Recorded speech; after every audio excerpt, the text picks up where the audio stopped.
Hallelujah, praise the Lord. मैं Navneet ABC खोड़ा से आपका वेलकम करता हूं और मैं शुक्रगुजार हूं कि आज की सुबह मैं आपके सामने एक छोटी सी बात रख सकूं। और साथ ही साथ मैं शुक्रगुजार हूं संडे मन्ना का कि जिन्होंने मेरे को ये अवसर दिया कि मैं प्रभु के वचन में से कुछ आपको बता सकूं। और ज़्यादा समय नहीं लूँगा, एक छोटी सी बात आपको बताना चाहूँगा जो मिलेगी आपको। भजन संहिता 145 और उसकी 15 वर्स में इस प्रकार लिखा है, सबों की आंखें तेरी ओर लगी रहती हैं। हालेलुया। यहाँ पे कह रहा है सबों की आंखें तेरी ओर लगी रहती है। और बहुत सी बार जब हमारे जीवन में परेशानी आती है, मुश्किल आती है, तो हम अपनी आंखें लगाने की कोशिश करते हैं उस इंसान के ऊपर जिस पे हमको यकीन होता है कि वो हमको इस परेशानी से, इस बीमारी से या इस कर्जे से या ऐसी जो प्रॉब्लम हमारे जीवन में चल रही है उससे बाहर निकाल लेगा।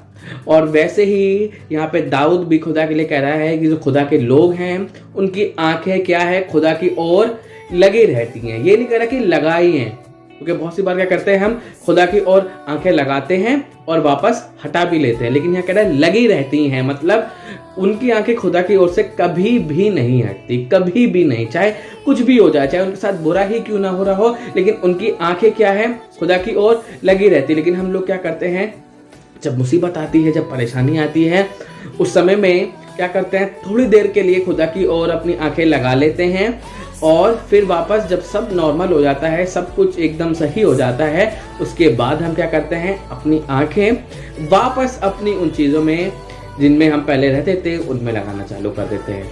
और उसके बाद क्या होता है, हमारे जीवन में ना परेशानी और बढ़ती जाती है और मुसीबतें आती जाती हैं और हमको लगता है यार हमने तो चर्च भी गए थे, हमने तो आंखें भी लगाई थी खुदा पर, हमने तो प्रार्थना भी कराई थी पास्टर से, और फिर भी हमारे जीवन में कुछ भी बदलाव नहीं आ रहा है। इसका क्या मतलब है, ऐसा क्यों हो रहा है? क्योंकि हमारा जो फोकस है वो हट जाता है। जब परेशानी आती है, मुसीबत आती है, तो हम अपना फोकस खुदा की ओर कर लेते हैं थोड़े समय के लिए। मैं ये नहीं कह रहा हर इंसान खुदा की तरफ देखता है, नहीं, हर इंसान परेशानी में खुदा की तरफ नहीं देखता, उसको आखिर में वो खुदा की तरफ देखता है। उससे पहले वो ये सोचता है कि इस परेशानी से मैं खुद ही इसको खत्म कर दूं या खुद ही इसको हैंडल कर लूं, या किसी ऐसे इंसान के पास जाऊं मैं जो कि इस परेशानी को पहले ही खत्म कर दे, ताकि मुझे खुदा के पास जाने की जरूरत ना पड़े। क्योंकि मैंने भी कितनी बार देखा है अपने जीवन में भी, ऐसे मैंने कितनी बार ये एक्सपीरियंस किया है कि जब ऐसी कोई परेशानी आती है, चाहे छोटी हो या बड़ी, तो सबसे पहले हम क्या करते हैं, खुद ही उसको मतलब सॉर्ट आउट करने की कोशिश करते हैं, खुद ही हम उसको खत्म करने की कोशिश करते हैं कि हम पहले खुद ही ट्राई करके देखते हैं कि ये परेशानी क्या हम खत्म कर सकते हैं कि नहीं कर सकते, क्या ये हमारे बस में है कि नहीं, क्या ये परेशानी से हम अपने आप ही बाहर निकल सकते हैं कि नहीं, या किसी और की हेल्प लेनी पड़ेगी। ऐसे ही हम लोग अपने जीवन में भी करते हैं। ये तो मैंने भी कितनी बार ऐसी काम करे हैं कि जब कोई परेशानी आई, मुसीबत आई, तो मैंने खुद सोचा कि मैं इसको अपने आप ही सॉर्ट आउट कर लूंगा और अपने आप ही हैंडल कर लूंगा और मुझे इसमें किसी की हेल्प लेने की जरूरत नहीं पड़ेगी। और ऐसे क्या होता है, हम भी यही गलती करते रहते हैं और उस छोटी सी परेशानी को बहुत बड़ा बना देते हैं। और आखिर में जब कुछ नहीं हो पाता है, चाहे ना वो इंसान से हो पाता है, ना हमारी खुद की ताकत से हो पाता है, उसके बाद आखिर में थक हार के खुदा के पास जाते हैं और अपनी निगाहें खुदा की ओर लगाते हैं। और खुदा इतनी जल्दी आसानी से काम कर देता है, फिर हमको लगता है काश हमने निगाहें अपनी पहले ही खुदा की तरफ लगा ली होती, तो हमने जितनी मुसीबत खुद मोल ली है परेशानी में और दूसरों ने भी हमको और परेशान कर दिया है, तो ये हमको शायद इतनी तकलीफ ना होती। लेकिन यहाँ पे खुदा का वचन बता रहा है कि सबों की आंखें खुदावंद तेरी ओर लगी रहती हैं। और बहुत सी बार ऐसा होता है कि हम अपनी आंखें परेशानी में तो खुदा की ओर लगा ली, और लेकिन जब चीज़ें नॉर्मल हो गई तो हमने अपनी आंखें खुदा की ओर से हटा ली। अब हमको लग रहा है अब तो सब नॉर्मल है, सब अच्छा है, कोई डरने की फिक्र की बात नहीं है, सब कुछ सही कर दिया है खुदा बाप ने, अब हम अपनी पहले जैसी जिंदगी जिएंगे। और क्या होता है, हम वापस उन सब परेशानियों में पड़ जाते हैं। लेकिन यहाँ पे खुदा का वचन बस यही बताना चाहता है, चाहे कुछ भी हो, शायद आपके दिन अच्छे चल रहे हों या दिन बेकार चल रहे हों, आपको एक ही काम करना है कि अपनी आंखें खुदा की ओर लगाए रहना है। इसलिए वो कह रहा है कि सबों की आंखें तेरी ओर लगी रहती हैं, लगी ही रहती हैं खुदावन। वो लोग कभी भी अपनी आंखें तुझसे अलग नहीं करते या तुझसे कभी भी अपनी आंखें हटाते ही नहीं हैं। क्योंकि हम करते हैं कि जब चीज़ें बेकार थी, जब खुदा की ओर आंखें लगा ली और बाद में हटा ली। लेकिन यहाँ पे कह रहा है कि जो खुदा के लोग हैं, जो उससे प्यार करते हैं, जो उसके पीछे चलते हैं, जो उसकी आज्ञाओं को मानते हैं, उनकी आंखें तो खुदावन सदा तेरी ओर ही लगी रहती है। कुछ भी हो जाए, कुछ भी, उनकी आंखें खुदावन तेरी ही ओर लगी रहती है। और जब आपकी आंखें खुदा की ओर लगी रहेंगी, हमने कितनी बार वो वचन भी पढ़ा है ना, मैं अपनी आंखें पर्वतों की ओर लगाऊंगा और मुझे सहायता कहां से मिलती है? मुझे सहायता यहोवा की ओर से मिलती है। हालेलुया। और वैसे ही यहाँ पे ये कह रहा है कि जब आप खुदा की ओर अपनी आंखें लगाएंगे तो आगे एक बरकत भी लिखी है, और तू उनको आहार समय पर देता है। हालेलुया। शायद हम लोगों को लग रहा होगा खुदा बाप सारी चीजें हमारे जीवन में जो प्रॉब्लम्स आ रही हैं इनका सोल्यूशन कब मिलेगा? खुदा बाप कह रहा है समय पे। हालेलुया, समय पे। क्योंकि जब तक आप खुदा की ओर अपनी आंखें नहीं लगाओगे तो आप सिर्फ उलझते रह जाओगे, आपको आपकी प्रॉब्लम का सोल्यूशन नहीं मिलेगा। अगर आपकी आंखें खुदा की ओर लगी रहेंगी, ये नहीं कह रहा कि मैं आप आज लगाओ और कल हटा लेना, नहीं नहीं नहीं, मैं कह रहा हूं जिंदगी भर लगा के रखनी है आपको। अगर आप जिंदगी भर अपनी आंखें खुदा की ओर लगा के रखोगे तो यहाँ पे लिखा है और तू उनको आहार समय पर देता है। हालेलुया। जब आपका समय आएगा, जब आपको लगेगा कि अब परेशानी बहुत ज्यादा बढ़ गई है, तो खुदा बाप आपको उसी समय पर आपका आहार दे देगा या आपकी प्रॉब्लम का सॉल्यूशन आपको दे देगा। बस आपको एक ही काम करना है, क्या? कि अपनी आंखें खुदा की ओर लगाए रहना है।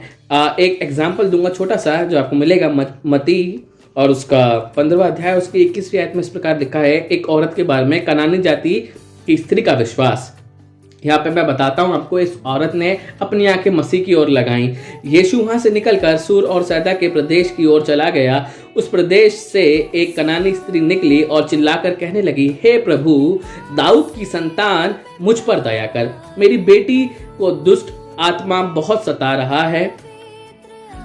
पर उसने उसे कुछ उत्तर ना दिया। और कितनी बार ऐसा हमारे साथ भी हो जाता है, हम प्रार्थना करते हैं, प्रभु से विनती करते हैं और कुछ भी उत्तर नहीं आता। जब हम अपनी आंखें खुदा की ओर लगाते हैं, हमको लगता है ना इंस्टेंट काम हो जाएगा, तब आप बहुत जल्दी काम कर देगा, और शायद ऐसा नहीं हो पाता। हमारी जो सोच होती है कि हम जाएंगे चर्च और सब नॉर्मल हो जाएगा, और क्या होता है, जाते हैं और कुछ भी नॉर्मल नहीं होता है और हमारा विश्वास वहीं टूट जाता है। लेकिन इस स्त्री ने एक काम किया, जब हम आगे पढ़ेंगे, पर उसने उसे कुछ उत्तर ना दिया। तब उसके चेलों ने आकर उससे विनती की, इसे विदा कर, क्योंकि वे हमारे पीछे चली हुई आ रही है। उसने उत्तर दिया, इज़राइल के घराने की खोई हुई भेड़ों को छोड़ मैं किसी के पास नहीं भेजा गया। यीशु मसीह ने उस औरत को ऐसा बोल दिया कि जो सिर्फ इज़राइल के लोग हैं, जो इज़राइल की भेड़ें हैं, सिर्फ मैं उन्हीं के लिए हूँ, मैं तुम्हारे लिए नहीं हूँ। मतलब पहली बार यीशु मसीह ने उत्तर नहीं दिया, और दूसरी बार जो उत्तर दिया वो ऐसा उत्तर दिया कि क्या हो, इंसान का भरोसा ही हट जाए। कह रहा यार, हम तो दुआ कराने आए थे पास्टर से और पास्टर ऐसी बातें कर रहे हैं। पास्टर ने कह दिया कि मैं तो दुआ ही नहीं करूंगा क्योंकि ये हमारी जाति के नहीं हैं।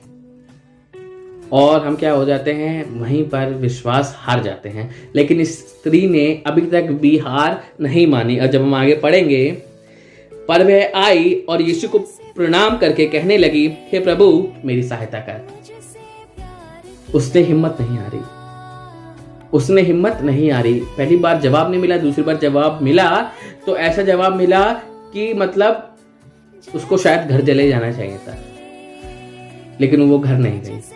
वो यीशु के पास आई और उसको प्रणाम किया और कहा, उसने उत्तर दिया, लड़कों की रोटी लेकर कुत्तों के आगे डालना अच्छा नहीं है। ये यीशु मसीह ने कहा कि लड़कों की रोटी लेकर कुत्तों के आगे डालना अच्छा नहीं है।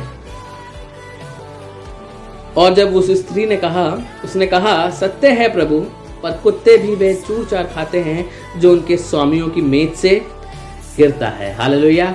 और इस औरत ने भी हार नहीं मानी। इसने कह दिया कि खुदा बाप, कुत्ते भी वही खाते हैं जो स्वामी की मेज से चूर चार गिरता है। मतलब इसने अपनी आंखें खुदा की ओर से हटाई नहीं। यीशु मसीह ने बोल भी दिया कि चली जा, मैं तेरे को सही नहीं कर सकता, मैं ना तेरी बेटी को चंगा नहीं कर सकता, मैं तुम्हारी प्रॉब्लम को सही नहीं कर सकता, मैं तुम्हें बरकत नहीं दूंगा, मैं तुम्हें शिफा नहीं दूंगा, तुम हमारी जाति के नहीं हो।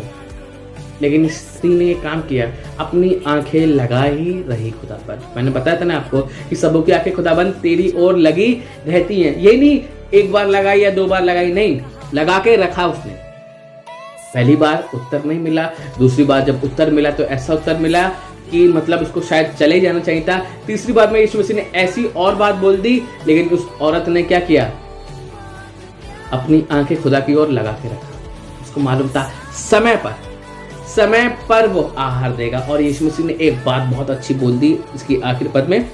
इस पर यीशु ने उसको उत्तर दिया, हे स्त्री, तेरे विश्वास बड़ा है, जैसा तू चाहती है तेरे लिए वैसा ही हो। कह रहा है यीशु मसीह अब, हे स्त्री, तेरा विश्वास कैसा है? बड़ा है। कैसे बड़ा हुआ उसका विश्वास? क्योंकि उसने अपनी आंखें खुदा की ओर लगा के रखी, हटाई नहीं। रिजेक्शन के बाद भी खुदा ने भी रिजेक्ट कर दिया। और खुदा बाप ने जान के रिजेक्ट नहीं किया था, खुदा बाप सिर्फ उसके विश्वास को देखना चाहता था। हमको लगता है ना खुदा बाप ने हमको रिजेक्ट कर दिया, नहीं नहीं नहीं नहीं, वो हमको देख रहा है। वो हमको देख रहा है कि क्या हमारे अंदर भी ऐसा विश्वास है कि नहीं। क्या सब कुछ बुरा होने के बाद भी जब यीशु मसीह भी कह रहा है मैं तुम्हारी मदद नहीं कर सकता, क्या फिर भी हम अपनी आंखें उसकी ओर लगाएंगे? लेकिन इस औरत ने ये साबित कर दिया, हाँ खुदा बाप कुछ भी हो जाए, मैं आज यहां से जाऊंगी नहीं बिना शिफा लिए, क्योंकि इसको मालूम था खुदावन तू ही है जो समय पर आहार देता है। और यीशु मसीह ने उससे कहा, जैसा तू चाहती वैसा तेरे लिए हो। और उसकी बेटी उसी घड़ी से चंगी हो गई। हालेलुया। बस मैं आपको इसी बात से इंकरेज करना चाहता हूँ, चाहे कुछ भी हो जाए, चाहे आपको लग रहा हो शायद खुदा बाप आपकी नहीं सुन रहा है या खुदा बाप ने आपको रिजेक्ट कर दिया, नहीं नहीं नहीं, ऐसा नहीं है। वो सिर्फ आपके विश्वास को देख रहा है कि आपका विश्वास भी इस औरत के जैसा है। अगर आपका विश्वास इस औरत के जैसा है तो यकीन मानेगा यीशु मसीह आपके लिए भी कहेगा, जैसा तू चाहती है वैसा तेरे लिए हो, या जैसा तू चाहता है भाई वैसे तेरे लिए हो। बस विश्वास करना है और अपने आंखें खुदा की ओर लगाए रहना है। ये नहीं कि आप एक दिन लगाएं या 2 दिन लगाएं, नहीं नहीं, हमेशा लगा के रखनी है। इस औरत ने भी यही किया कि अपनी आंखें खुदा की ओर लगा के रखी। जब उसने आंखें लगा के रखी तो खुदा बाप ने अंत में इसको फल दे दिया। बस मैं यही चाहता हूँ कि आपको भी आपका फल मिले, इसलिए आपको भी अपनी आंखें खुदा की ओर लगाए रखने। खुदा बाप आपको बहुत आशीष दे। जय मसीह की।